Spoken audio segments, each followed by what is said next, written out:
Magandang araw mga kamamba. Nagpalit po tayo ng bumbilya ng kanyang headlight.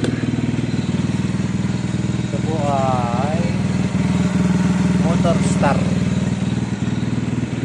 Ayan. Napalitan na po natin. Switch natin. Ayun.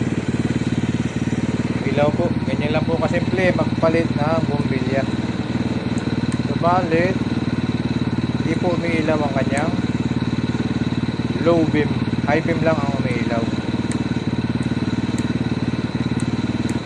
Okay, yan po ang ating solusyonan sa madaling paraan.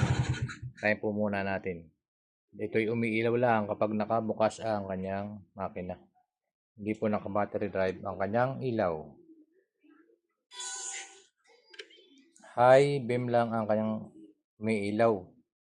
So ang high beam po kalimitan ay kulay blue. At ang low beam naman ay puti.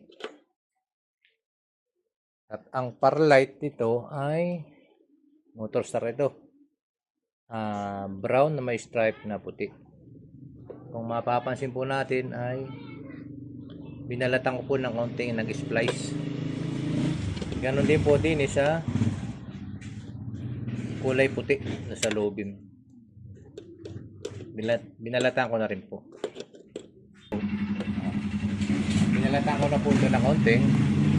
Saka po itong puti. Ito po yung low beam papunta sa socket ng ating headlight. Pagkukunikin po natin yan.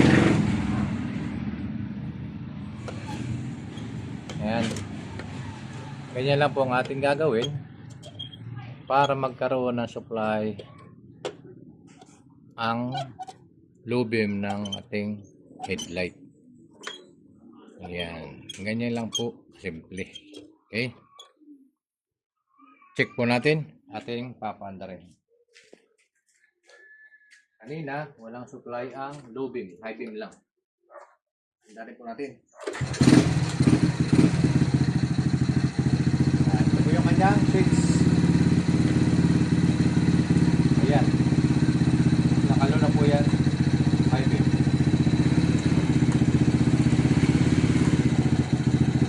Ganyan lang po kasimple ang mag-troubleshoot o mag-ayos kapag walang supply ang low beam. Ang low beam at saka itong parlight pagsamahin lang po natin. Okay? Ganyan lang po kasimple at sana po may natutunan kayo. Maraming salamat sa panonood.